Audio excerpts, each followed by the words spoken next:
Ini untuk semua aspek. Saya berikan ijazah amalan dari guru-guru kami juga. Untuk semua aspek. Jadi kalau ilmu insya Allah meningkat lebih kuat. Kalau bisnis, kalau bekerja itu lebih lancar dan dilindungi oleh Allah. Ya, berkah. Kalau di birokrasi, di kedudukan, di apapun, itu pun diangkat oleh Allah dengan cara yang baik dan terhormat. Ya, karirnya. Di semua aspek. Satu sholat amalannya. Nah, bukan yang biasa. Bukan yang biasa. Kalau bisa jaga yang 40 rakaat. Yang sering saya sampaikan. 17 rakaat sholat fardu. Sudah?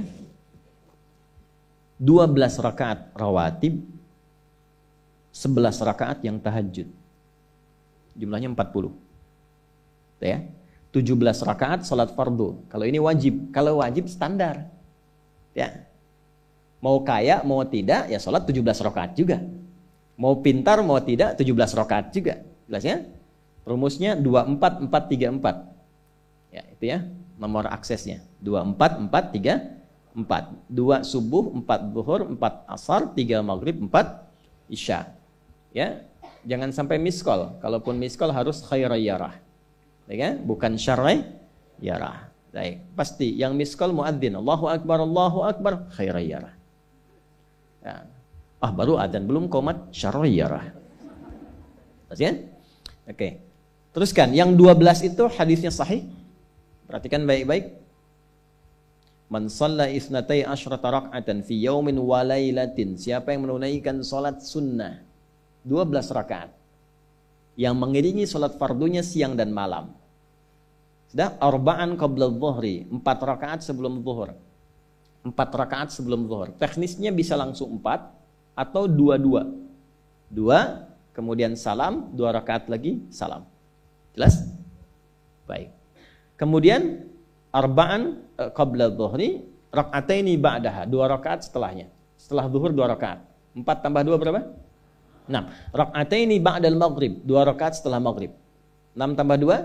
8. Rak'ataini ba'dal isya, 2 rakaat setelah isya. 8 tambah 2? 10. Rak'ataini qabla al-fajri, 2 rakaat sebelum subuh. 12 ya? Nah, jaga yang 12 ini. Jaga yang 12. Kalau sebelum zuhur tidak memungkinkan 4, misal sebelum zuhur. Karena kasusnya bisa berbeda. Ada Ibnu Umar, Abdullah bin Umar radhiyallahu taala anhuma menemukan kasus berbeda seperti Anda di kantoran waktu singkat saat Ramadan, kan? Dapatnya cuma mungkin 2. Maka ada hadis dari Nabi sallallahu alaihi wasallam, riwayatnya Ibnu Umar. Qala au kama qala hafidtu an Rasulillah sallallahu alaihi wasallam 10 rakaat. Saya hafal dari Nabi 10 rakaat. Kalau tidak sempat sebelum zuhur 4, boleh 2. Nah, dari Ibnu Umar ini sebelum zuhurnya 2 rakaat. Sebelum zuhurnya berapa?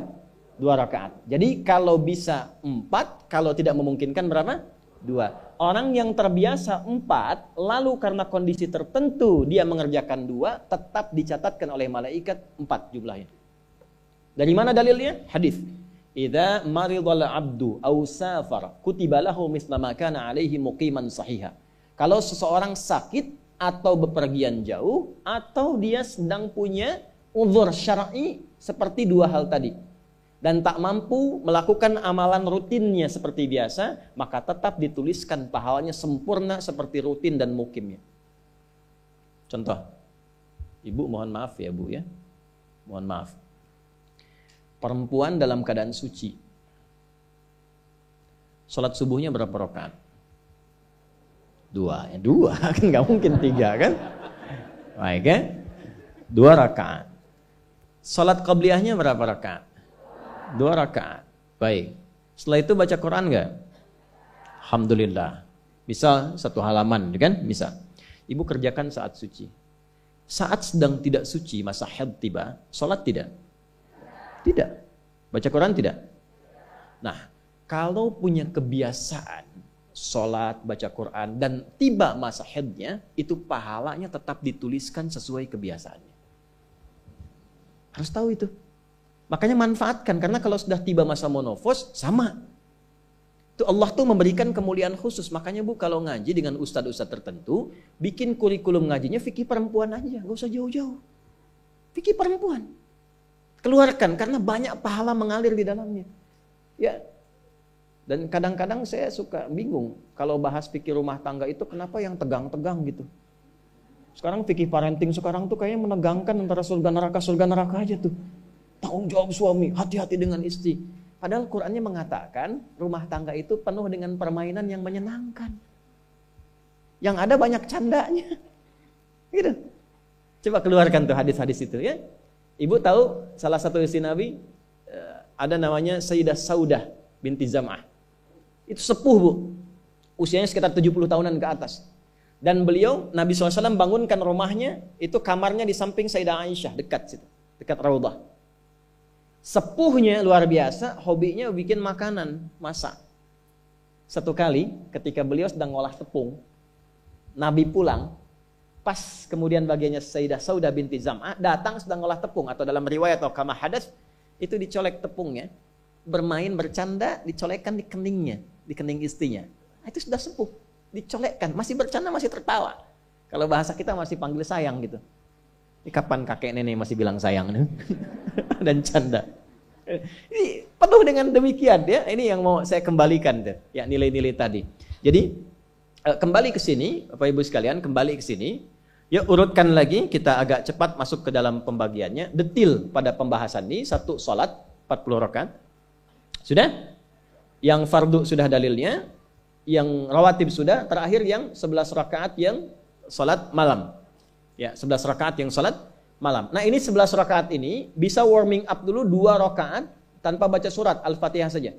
Di Allahu Akbar langsung Al-Fatihah. Tidak pakai iftitah, tidak pakai surat selain Al-Fatihah. Allahu Akbar, ya, a'udzubillahi minasyaitonirrajim. Bismillahirrahmanirrahim. Alhamdulillahirabbil alamin sampai waladhdallin, selesai amin langsung rukuk. 2 rakaat.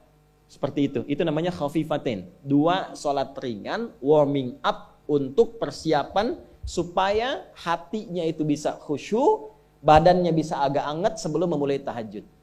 Barulah kemudian tunaikan 2 rakaat setelah itu, 2 rakaat setelah itu, 2 rakaat setelah itu, ujungnya tutup dengan 1. Ya, itu riwayatnya ada di dalam riwayat Abu Daud, nomor hadis 1367 dari Ibnu Abbas radhiyallahu taala anhuma.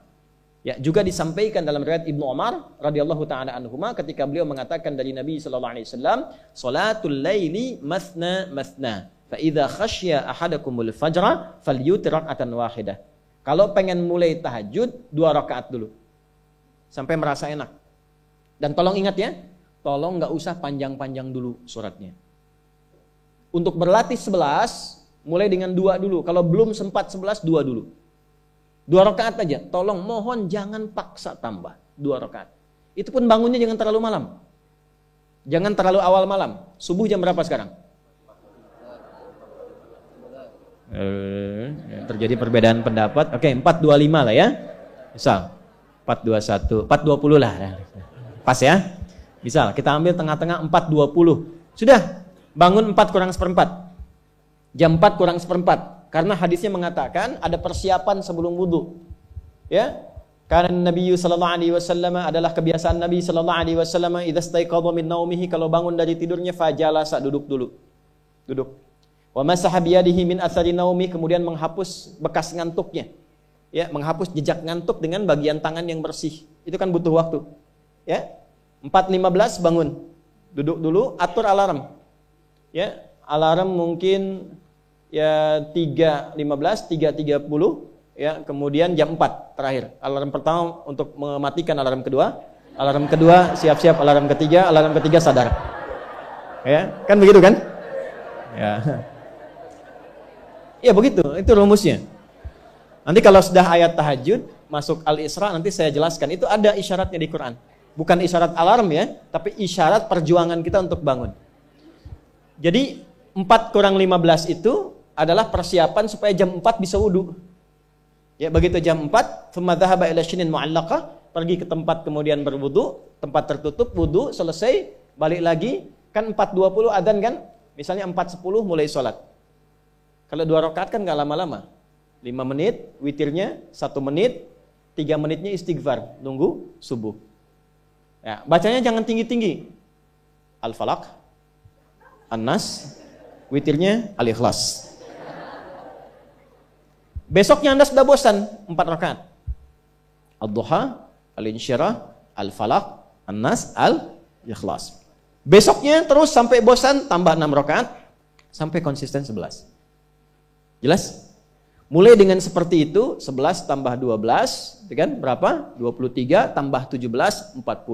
Tolong jaga ini. Selama hidup tunaikan aja. Kalau tidak percaya, silahkan coba. Nanti lihat apa perubahan yang terjadi dalam kehidupan. Demi Allah saya katakan silahkan coba. Yang kedua Al-Quran. Yang kedua apa?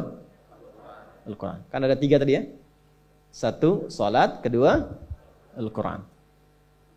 Jangan lewatkan 1 hari tanpa baca Al-Quran. Walaupun hanya 1 ayat. Walaupun hanya 1 ayat. Walaupun keterlaluan sih 1 ayat itu. Ya. Alif Lam Mim. Dah. Pesan Ustaz kan 1 ayat. Nun. Dah. Okay. 1 halaman. Nah, biasanya begini, semakin banyak dibaca, semakin terjadi perubahan yang berbeda.